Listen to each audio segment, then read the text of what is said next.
Russia और America की लड़ाई में अब भारत फंस गया है। भारतीय सरकार यहाँ पर बहुत ही अनकंफर्टेबल सिचुएशन में आ गई है, क्योंकि रशिया ने एक तो भारत के ऊपर भरोसा किया, हमें समय पर हथियार सप्लाई किए और आज हमने ही जाने अनजाने में रशिया का नुकसान कर दिया है। रशिया यूक्रेन युद्ध के कारण अमेरिका, ब्रिटेन, कनाडा और कई सारे वेस्टर्न देशों ने रशिया के एसेट्स को सीज कर दिया था। रशियंस और रशियन कंपनीज के याच, प्राइवेट जेट्स, मैंशंस और बैंक में जो एसेट्स पड़े थे उनको भी सीज कर दिया था। स्टार्ट वेस्टर्न देशों ने किया था, जिसके बाद रशिया ने भी सेम चीज की है। रशिया ने भी वेस्टर्न देशों की कंपनीज के रशिया में जो भी एसेट्स थे उनको सीज कर दिया था।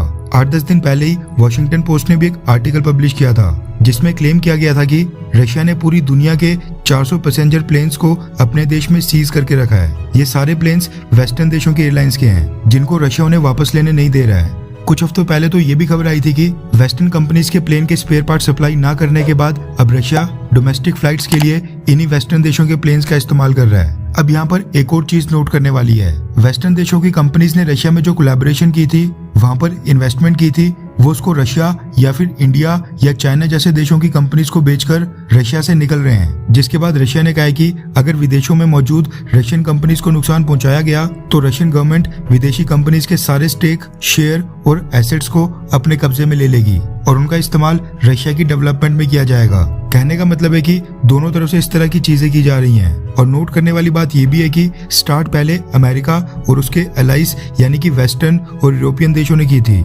अब इन्हीं देशों की आपसी दुश्मनी में भारत फंस गया है और रशिया ने भी दबी आवाज में भारत से नाराजगी तक जता दी है। रेफरेंस के लिए आपकी स्क्रीन के ऊपर लाइव मिनट के आर्टिकल का स्क्रीनशॉट है, जिसके मुताबिक रशिया की भारत में एम्बेसी ने भारत के विदेश मंत्रालय से एक्सप्लेनेशन मांगते हुए साफ तौर पर बोला है कि उनके कार्गो शिप और क्रू मेंबर्स के राइट्स को सुनिश्चित किया जाए और डिटेंशन से आजाद किया जाए। रशियन एम्बेसी का कहना है कि उस शिप में वो भारतीय सेना के लिए ही हथियार लेकर आए थे।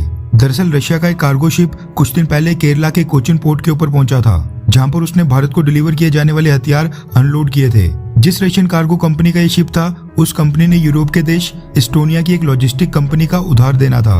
वैसे इस्टोनिया एक नाटो देश भी है। इस्टोनिया की कंपनी को जैसे ही पता चला कि रशियन शिप इंडिया के पोर्ट के ऊपर पहुंच गया है, उसने केरला हाई कोर्ट में याचिका दायर करके रशियन शिप को सीज करने की मांग की और केरला हाई कोर्ट ने भी इस्टोनिया की उस कंपनी की मांग स्वीकार कर दी और इस केस के ऊपर आगे सुनवाई करने का आदेश दिया। इस्टोनिया की कंपनी ने रशिया के शिप ओनर से लगभग $23,500 यानी 1,87,00,000 रुपीस पेमेंट लेनी है। कायदे से देखा जाए तो ये दो इंटरनेशनल कंपनीज के बीच का डिस्प्यूट है। भारत को इसमें दखल नहीं देनी चाहिए थी, लेकिन मामला कोर्ट में जा पहुंचा है और केरला हाई कोर्ट ने भी इस केस को एंटरटेन किया, यानी इसके ऊपर सुनवाई करने का फैसला किया। अभी तो हम सब देख रहे हैं कि इस समय पूरी दुनिया में ही नॉर्मल सर्कमस्टांसिस बिल्कुल नहीं है। रशिया की कंपनीज का भी कई सारा पैसा अमेरिका, ब्रिटेन, कनाडा या किसी और नाटो देश में फंसा है।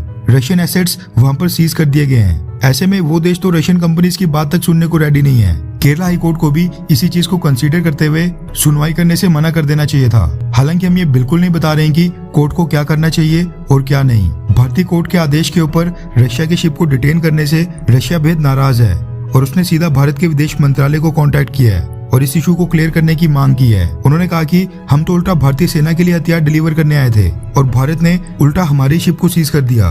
रशिया के पास इस समय जो भी सोर्सेज हैं वो उनका इस्तेमाल करके भारत तक हथियार, क्रूड ऑयल या बाकी आइटम्स पहुंचा रहा है। अगर किसी थर्ड कंट्री के कहने के ऊपर इस तरह से रशियन शिप्स को आगे भी सीज कर दिया गया तो कल को वो भी भारत नहीं आएंगे। खैर, आपको क्या लगता है कि क्या भारतीय सरकार को इसमें दखल देनी चाहिए, हाँ या फिर नहीं? केरला हाई कोर्ट को ही देखने देना चाहिए? नीचे कमेंट करके अपनी राय जरूर बताएं।